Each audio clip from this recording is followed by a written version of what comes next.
IIT का जब 2014 का पेपर हुआ था, उस समय जेईई मेंस आया ही आया था, जेईई एडवांस आया था। उस साल मुझे रिसोर्सेज नहीं पता थे करना क्या है। उस समय ये बोलने वाले लोग थे फैमिली में, ये पागल है, ये बेवकूफ है, अपना समय बर्बाद कर रहा है। आपको मैं एग्जांपल इसलिए दे रहा हूं कि आपको पता लगेगा चैलेंज है क्या। इज्जत मिली नहीं रही उसके बिना, अपने दिमाग में तो सेट हो गई थी बात। इज्जत तो सोसाइटी दी आईआईटी को दे रही थी। मैंने कहा चलो लगते हैं। ये एक छोटी सी मैंने आपको बात बताई कि अब आप बताओ क्या कर लेगा कोई हमारा। अब जब कोई बोलता है ना कि नमस्कार, मेरा नाम है हर्षल अग्रवाल और आप लोगों ने मुझे बहुत बार सुना होगा यूट्यूब पर, अगर तो लर्निंग कैप्सूल्स चैनल पर, वहाँ पर मेरा इंट्रोडक्शन आपने सुना होगा। मैं हूँ आईआईटी बीएचयू वाराणसी से बीटेक और एमटेक सिविल इंजीनियरिंग और स्ट्रक्चरल इंजीनियरिंग में। आता हूँ मैं बीकानेर से, एक बहुत ही छोटे से मध्यम वर्गीय परिवार से, जहाँ पिता हैं और पिता हैं बहुत ही ईमानदार सरकारी कर्मचारी और मम्मी हैं, वो हैं एक तपस्वी जो होती है ना, सब कुछ जो सैक्रिफाइस करने को रहती है अपने बच्चों के लिए। सबकी माँ एक जैसी होती है, मेरी भी वैसी माँ है, सब कुछ अपना बच्चे के लिए दे देने वाली। तो भले ही शायद मैं ये नहीं कह सकता कि मुझे बहुत बड़े-बड़े महँगे-महँगे फ़ोन्स मिले होंगे या फिर 10th 11th के टाइम पे बड़ी गाड़ियाँ मिली होंगी या बाइक, सुपर बाइक्स मिली होंगी, मगर वैल्यूज़ मिली, मेहनत मिली और इतनी सीख बहुत जल्दी समझ में आ गई। इस मामले में खुद को लकी समझता हूँ कि अगर आपका जन्म एक ऐसे परिवार में हो जाता है जो एक सोसाइटी में मिडिल क्लास नाम से जाना जाता है या मध्यम वर्गीय परिवार जिसे कहें, तो उसमें आपके पास बहुत बड़ी दौलत आपके साथ नहीं आती है, बहुत बड़ी कोई पुश्तैनी संपत्ति आपके पास नहीं आती है, मगर आपके पास कुछ 2-3 जो सबसे बड़ी दौलत आ जाती है, वो आपको लाइफ सिखा देती है। वो होती है आपकी मेहनत, आपका डेडिकेशन और आपको समझ में आने वाली वो बात कि मेरे पास एक दौलत है, मेरे पास मेहनत है और मेरे लिए जो कर रहे हैं आज तक मेरे माता-पिता, उनके आशीर्वाद से मैं इतना कुछ कर सकता हूं, जो मैं किसी भी दौलत को उससे छोटा कर लूंगा। तो बचपन से ये चीज समझ में आने के बाद से पढ़ाई में अच्छा खासा रहा। पढ़ाई में हमेशा बिल्कुल बिल्कुल क्लास के फर्स्ट सेकंड टाइप की पोजीशन आती रही, जिसको आप लोग पढ़ाकू बोल सकते हैं। मगर ऐसा नहीं था कि पढ़ाकू था, एक्स्ट्रा करिकुलर जो एक्टिविटीज होती हैं उनमें भी हिस्सा रहा मेरा। डिबेट्स, स्पोर्ट्स में बैडमिंटन, ये सारे काम किए, मगर एक पोजीशन होल्ड करके रखी। सब कुछ सही चल रहा था। 2007 में एक बात एकदम हिट करती है आके। उस समय माहौल चल रहा था। माहौल कैसे चल रहा था? आईआईटी की एक वेव चल रही थी ना, कि हर घर में एकदम ऐसा था कि आईआईटी नहीं किया तो क्या किया। मतलब ये नहीं पता था कि आईआईटी एक कॉलेज का नाम है, उसके एग्जाम का नाम आईआईटी होता भी नहीं है, मगर एक लहर चल रही थी, एक वेव चल रही थी कि आईआईटी नहीं तो क्या। तो उसी वेव में हुआ ये कि फैमिली में एक बड़े भैया का सिलेक्शन होता है आईआईटी बॉम्बे में, और पता लगता है कि आईआईटी जैसी कोई चीज है। पता कुछ नहीं था मुझे, बस इतना पता था यार, किया है ना, इसको सब इज्जत दे रहे हैं यार, इसको बड़ा प्यार मिल रहा है, इसको मतलब फैमिली फंक्शन वगैरह में कहीं जाते हैं ना, तो यार उसने इतना बड़ा काम कर लिया, तो अपने को भी करना है। बड़ा दिखता है, कोई इज्जत मिलती है किसी को, तो अपने को भी करना है। तो मैंने कहा मैं भी कर लूंगा। करूंगा कैसे, क्या करूंगा पता नहीं है। बीकानेर शहर है, छोटा सा शहर है जहाँ कोई कोचिंग नहीं है, कोई आपको स्टडी मटेरियल देने वाला नहीं है, मगर करना है। चलो देखते हैं। 10th पास की, उसके बाद आईआईटी की कोचिंग वगैरह हजार चीज थी। बोला गया कोटा चले जाओ, सबने बोला कोटा चले जा, तुम तो 10th की मेरिट मेरिट सबसे बड़ा धोखा होता है एक मेरिट, क्योंकि आज के जमाने में हर बच्चा पढ़ रहा है। 90% आती है, सबको लगता है कि मैं सबसे बड़ा हूं। मेरे क्योंकि अखबार में फोटो आ जाता है, छोटे शहरों में फोटो आना बहुत बहुत मामूली सी बात है। आप 90% लाइए, आपका फोटो आ जाएगा, 3-4 अखबार कवर कर लेंगे, आपका इंटरव्यू हो जाएगा, आप बहुत खुश हो जाते हैं और आप चले जाते हैं आईआईटी की रेस में। मगर उस समय आपको पता लग जाना चाहिए कि मैं कर क्या रहा हूं और क्यों करूंगा और कैसे करूंगा। जनरली उसका साधन होता है कोटा जाना। मैं नहीं गया। अब कोटा नहीं गया तो सब कुछ आपको खुद से करना पड़ेगा। करना कैसे नहीं पता, तो कोशिश की कि जो लोग कोटा जा रहे हैं दोस्त, या फिर इधर उधर जो दोस्ती यारी है, उससे थोड़ा सा मटेरियल देखा जाए होता क्या है ये। अपनी पढ़ाई चलती रही। जब आप आईआईटी की तैयारी करने के लिए कोटा नहीं जाकर एक ऐसे सफर पे निकल पड़े हैं, जब करना आपको सबको सब कुछ खुद है, तो ऐसे में क्या करना होता है, आपको कुछ ना कुछ जुगाड़ बैठाने पड़ते हैं। और अगर जुगाड़ करना आ गया ना, तो आगे सब कुछ सही हो जाएगा। तो जुगाड़ करने की कोशिश की कि कहीं से मटेरियल निकाल लें, कि इंडिया की कोई सी कोचिंग है, कोई से शहर में चल रहा है, वहाँ कोई दोस्त पढ़ रहा है, वहाँ से थोड़ा मटेरियल देखें। उसके बाद अब इंटरनेट अगर मैं बात कर रहा हूँ ना, तो ये बातें चल रही हैं 2010-11 में। इंटरनेट अभी घरों पे नहीं है।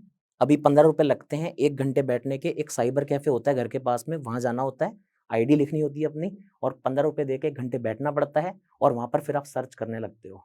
फिर आपको पता लगता है कि आस-पास से वो आवाज़ आ रही है, चाकू मार, उसको काट दे, उसको ये कर दे, क्योंकि वहाँ गेमिंग चल रही होती है बढ़िया सारी। वहाँ पर आपको फोकस करना है। वहाँ से कुछ-कुछ किताबों के नाम पता लगते हैं, उसको खरीदने की कोशिश करते हैं, मगर पता लगता है हमारे शहर में वो किताब नहीं है, क्योंकि उस किताब को पढ़ने वाले लोग नहीं हैं। पढ़ने वाले लोग थे, वो कोटा चले गए। यहाँ किसके लिए बिकेगी किताब? घर पे जाके बताया जाता है। अब माँ-बाप तो हमेशा रहते ही हैं आपके लिए, तो वो कहते हैं चलो जयपुर से मँगाते हैं, चलो चंडीगढ़ से मँगाते हैं, चलो जोधपुर से मँगाते हैं। तो जो ट्रैवल्स वाली बसेस होती हैं, उसमें किताबें आना शुरू हो जाती हैं कि भई 4 किताब वहाँ से आ रही है, 5 किताब वहाँ से आ रही है और आप खुद पढ़ना शुरू करते हो। आज भी जब मैं बच्चों को पढ़ाता हूँ, तो मैं यही बोलता हूँ कि आप डिपेंडेंट मत होना पढ़ते हुए।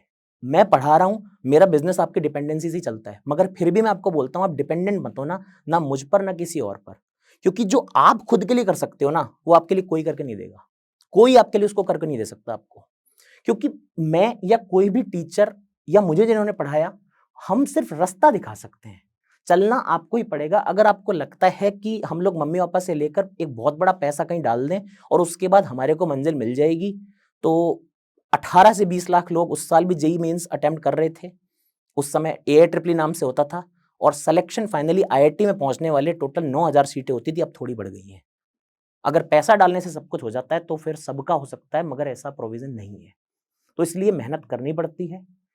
जब वो किताबें आ जाती हैं, फिर नोट्स जुड़ जाते हैं, उसके बाद आपको रणनीति बनानी पड़ती है। ये बात मैं सभी के लिए बोल रहा हूँ, चाहे वो आईआईटी की तैयारी कर रहे हैं या किसी और कॉम्पिटिटिव एग्जाम की तैयारी कर रहे हैं। रणनीति बनाना बहुत इंपॉर्टेंट है और बहुत आइडियलिस्टिक, बहुत वो वाला टाइम टेबल मत बनाइए कि सुबह 8 से 9 मेरे को ये करना है, 9 से 11 मैं फिजिक्स पढ़ूंगा, फिर 11 से 12:30 मॉक टेस्ट दूंगा। ये टाइम टेबल मत बनाइए। टाइम टेबल बनाने की मैं थोड़ी सी आपको बात बताना चाहूंगा कि अपना सब कुछ सिलेबस है ना, उस सिलेबस को अपनी दीवार पर डाल दीजिए कि ये मुझे पढ़ना है और मेरे पास 1 साल का टाइम है, मुझे इसको खत्म कर देना है।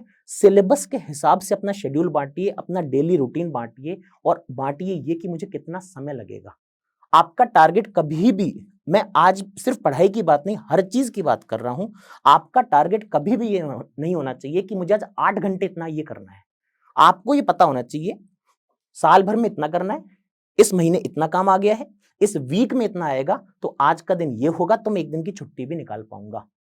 कई लोग मुझसे पूछते हैं कि भैया कितने घंटे पढ़ाई करनी चाहिए, कितने घंटे पढ़ाई करनी नहीं चाहिए। मुझे ये कंप्लीट करना है, सुबह पता होना चाहिए। वो कंप्लीट अगर 4 घंटे में हो गया तो मैं जाके क्रिकेट खेल सकता हूँ, मैं मूवी देख सकता हूँ, दोस्तों के साथ घूम सकता हूँ। अगर वो 21 घंटे में नहीं हो रहा तो 20वें घंटे के बाद अगर नींद की झपकी आती है, मुंह धो के फिर से 1 घंटा निकालना पड़ेगा। बात इतनी सी है। ये बात जिसको समझ में जितनी जल्दी आ जाएगी, वो उतने ही एग्जाम्स फोड़ने की है ना, उसके अंदर आदत लग जाएगी। आप देखिएगा कभी भी कोई बच्चा 9वीं 10वीं में बहुत सक्सेसफुल हो जाए ना, वो कभी रुकेगा नहीं। आप ये नहीं देखेंगे उसकी लाइफ में कि एक एग्जाम उसने गलती से निकल गया, उसके बाद निकलना बंद हो गया। नहीं, एग्जाम निकालना एक आदत होती है और वो आदत जिसको लग जाती है ना, एक बार चस्का लग जाता है ना, वो कहते हैं ना शेर के मुंह पे खून लग गया, उसके बाद उससे बड़ा शिकारी कोई नहीं होता। एक बार बच्चे ने एग्जाम निकालना सीख लिया ना, बस ये बेसिक टेंडेंसी है, किसी के ऊपर डिपेंडेंसी खत्म कर दो और अपना टाइम ढंग से बांटना शुरू कर दो। आपको लत लग जाएगी एग्जाम निकालने की, आप मानेंगे नहीं। मैंने अपने समय में आईआईटी निकाला, एआईट्रिपल निकाला। मैं कोई कोचिंग या फिर किसी शहर में जाकर नहीं बता रहा हूँ ये बातें, अपने घर में बैठ के अपने दोस्तों के साथ बैठ के आईआईटी, एआईट्रिपल, बिट सेट, उसके बाद 12th बोर्ड में भी अच्छा खासा परसेंट था। उसके बाद में आईआईटी पहुंचने के बाद भी, आज भी जब मैं पढ़ा रहा हूँ कैट एस्पिरेंट्स को, बैंकिंग एस्पिरेंट्स को, मैं इस साल भी कैट देकर आया हूं। इस साल भी मेरे पास कई आईआईएम से कॉल आए हैं, क्योंकि अब मुझे जाना नहीं है। मैं सेटल्ड हूं, मैं पढ़ा रहा हूं, मैं खुश हूं, मगर एक वो आदत लगी हुई है हर साल एक एग्जाम निकालने की। वो टेंडेंसी है यार, एक आदत है, मजा नहीं आता उसके बिना। जब तक वो स्कोर कार्ड पे परसेंटाइल नहीं आता तब तक लगता नहीं कुछ किया है साल में। फोड़ना है यार, तो फोड़ने की आदत डेवलप करनी है। अब जितना मैं आपको बता रहा हूं शायद उतनी स्मूथ बातें नहीं, आपको लग रहा होगा यार ये तो मजा ही मजा है, सब कुछ कर लिया इन्होंने, सब कुछ आ गया इनके हाथ में। ऐसा नहीं होता। जो आप सोच रहे हैं वो चीजें आपके साथ होती हैं। जैसे कि आपको बोलने वाले लोग होते हैं, माता पिता अपने होते हैं, ध्यान रखना, बाकी कोई अपना नहीं हो पाता है। जब मैं आईआईटी की तैयारी कर रहा हूँ, मेरा 3 महीने बाद एग्जाम है, वो नहीं होता फैमिली में वो भविष्यवाणी करने वाला कोई ऐसा कोई होता है, वो उनके वो फलाना फलाना एक मंदिर के बाहर भविष्यवाणी कर रहे हैं। तो भविष्यवाणी हुई थी, इसका नहीं हो सकता कुछ भी इस साल तो, क्योंकि इसका है ना एक, इसका मतलब अभी है ना इवन ईयर चल रहा है, इसके लिए सफलता ऑड ईयर में आ सकती है। अब ये ऑड ईयर में जाके एग्जाम दे, मैंने कहा यार अगले साल तो मैं एलिजिबल ही नहीं हूं, अगले साल कैसे करूं। तो मैंने कहा इस साल 2012 की बात है, मैंने कहा लीप ईयर का कोई कुछ है संभव, तो कि लीप ईयर तो हमारा पता ही नहीं क्या होता है। अब मैं तो मैथ्स लगा रहा था, वो ज्योतिष लगा रहे थे, मुझे मिल नहीं पाया लीप ईयर। तो मैंने कहा चलो आप नहीं, चलो मैं कर लेता हूँ। ये बोलने वाले आगे, क्योंकि मैं बता रहा हूं आपको, मैं 11th-12th में IIT की तैयारी नहीं कर रहा था, मैं सिर्फ स्कूलिंग पढ़ रहा था। मेरा स्कूल केंद्रीय विद्यालय हुआ करता था, जहां पर वो छूट नहीं होती कि आप 2 घंटा स्कूल जाकर छोड़ दो सब कुछ, ऐसा नहीं होता है। पूरे दिन स्कूल करना होता है, शाम को आप इतने थक चुके हो तो आप IIT की तैयारी नहीं कर पा रहे होते हो। तो मैंने आराम से 12th के बाद 1 साल तैयारी की है, 1 साल ढंग से तैयारी की है और 1 साल ही की है तैयारी। उस समय ये बोलने वाले लोग थे फैमिली में, ये पागल है, ये बेवकूफ है, अपना समय बर्बाद कर रहा है, क्योंकि 12th के साथ मेरी AIEEE रैंक थी। तो बोला गया ये पागल है, ये पागल वर्ड यूज हुआ मेरे लिए, बहुत बार हुआ कि ये बेवकूफ है, अपने साथ नुकसान कर रहा है, जिंदगी का इसने 1 साल खराब कर लिया, IIT से कुछ नहीं होता। बट यार अपने को इज्जत तो 2007 में लगी हुई थी ना, इज्जत मिली नहीं रही उसके बिना, अपने दिमाग में तो सेट हो गई थी बात, इज्जत तो सोसाइटी दे ही IIT को दे रही थी। मैंने कहा चलो लगते हैं, IIT निकला। जब आप IIT पहुंचते हो, IIT BHU वाराणसी, लकी हूं मैं कि IIT भी मिली और शहर मिला बनारस, जिसे जिंदगी से बड़ा बोला गया है, जिसे दुनिया का सबसे पुराना शहर बोला गया है, वो मिला। वहां जाते ही पता लगता है कि यार नहीं, ये सब कुछ नहीं है। यहाँ पर अगर आप वो सपने लेकर आ रहे हो ना कि मैं बहुत बड़ा वो बन जाऊंगा, मैं इतने पैसे कमाऊंगा और ये हो जाएगा मेरा एक वो एक आई कार्ड होगा, उस पर मैं कुछ भी लिख दूंगा, ऐसा नहीं होता है। आप IIT जाते हैं, आप IIT में सिर्फ टेक्नोलॉजी नहीं सीख रहे हैं, आप IIT में लाइफ सीखने जा रहे हैं। एक सीरीज भी आई थी बीच में बहुत सारी इस तरह की, आजकल तो फेसबुक पर आपको, आजकल इंस्टाग्राम पर आपको, यूट्यूब पर इतनी सारी चीजें जानने को मिलती हैं। वही बात सही है कि IIT आपको कोई ऐसी कोई बहुत बड़ी खान नहीं मिल जाएगी, कोई ऐसा नहीं है कि वहां पैसे के पेड़ उग रहे होंगे या फिर आप बहुत कूल डूड वाला कोई आपका कल्चर आ जाएगा, ऐसा नहीं होता है। IIT में आपको जीवन में लड़ने की ताकत आ जाएगी। आपको यह सिखा दिया जाएगा कि यार टफ से टफ सिचुएशन हो, डिप्रेशन आएगा, ये होगा वो होगा, ऐसे बाहर निकलना है। क्योंकि आपको ये पता होगा कि आपको सुबह 8 बजे से लेकर 2 बजे तक लगातार क्लासें करने को मिल सकती हैं। हमारे साथ ये हुआ था, एक प्रोफेसर थे, हमको बड़े गंदे लगते थे उस समय, यार ऐसा कैसे कर सकते हैं। आज वो फेसबुक फ्रेंड है, उनसे लगातार बातें होती हैं। उनका ये था कि उनके एक सेमेस्टर में 10 क्लासेस हैं। आपको मैं एग्जांपल इसलिए दे रहा हूं कि आपको पता लगेगा चैलेंज है क्या। 10 क्लासेस है एक सेमेस्टर, मतलब 6 महीने के दौरान उनकी 10 क्लासेस है। अगर 85% अटेंडेंस नहीं हुई तो आप फेल हो जाएंगे और आपको 5 साल बाद रुक के वो कोर्स करना पड़ेगा। 85 अटेंडेंस 10 में से मतलब 8.5 हो गई। उन्होंने कहा मैं एक क्लास लूंगा 2-2 घंटे की, सिर्फ 5 ही बार लूंगा। अब अगर 5 में से एक क्लास गई आपकी तो 80% हो गई, आप फेल हो गए, पहली बात तो। दूसरी बात, मैं क्लास लूंगा 8 से 10 सुबह, सर्दी में, जनवरी के टाइम पे, और अटेंडेंस होगी 7:55 AM पे। 8 बजे की क्लास की अटेंडेंस हो रही है 7:55 AM पे। अगर 1 सेकंड ऊपर हुआ तो आप एब्सेंट काउंट हो जाओगे।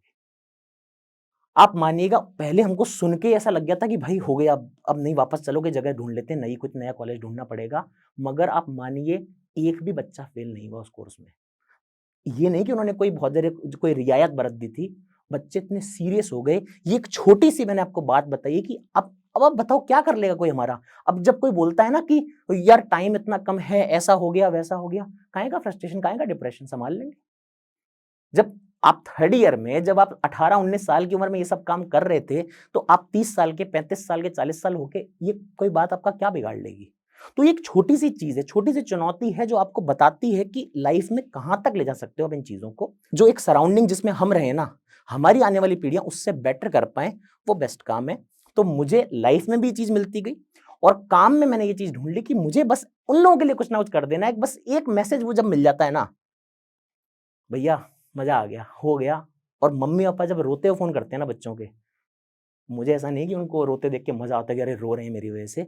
एक जो खुशी में जब वो रोता है ना कोई व्यक्ति, जब वो माता पिता बोल रहे होते हैं आपकी वजह से मेरा बच्चा आज कुछ बन गया, सर आप बहुत अच्छे हो, सब कुछ हो जाता है। और इसीलिए काम मैं कर रहा हूं, मगर यूट्यूब पर आज भी 1000 से वीडियो में, पिछले पिछले 2.5 से 3 साल में लगभग 1000 से ऊपर वीडियो, अगर आप एवरेज लगाएंगे दिन के एक वीडियो ज्यादा आ रहा होगा। वो मेरे फ्री लेक्चर्स हैं सिर्फ इसीलिए, क्योंकि जो बच्चा कहीं कुछ ना पढ़ पाए, जिसको कहीं कुछ ना मिल पाए, फिर कोई बीकानेर में एक बच्चा है ना, उसके पापा को फिर से बसेस में सामान नहीं मंगवाना पड़ेगा, किताबें नहीं मंगानी पड़ेंगी। उस बच्चे को रात को फिर से 11 से 6 तक अपने दोस्तों के साथ बैठ के फिर वो ढूंढना ना पड़े कि मुझे क्या पढ़ना है क्या नहीं पढ़ना। वही कोशिश चल रही है और देखते हैं किस तरह से और बेटर कर सकते हैं। यूट्यूब पर भी चल रही है कोशिश, साथ ही साथ में जितनी भी और आगे भी संभावनाएं हैं। बस कोशिश यही है कि अपने ज्ञान से दूसरों को कुछ ना कुछ ऐसा दे पाएं जिससे उनका ही नहीं, उनकी फैमिली में कोई वैल्यू ऐड हो और वो एक बेहतरी की तरफ जा सके। Thank you so much.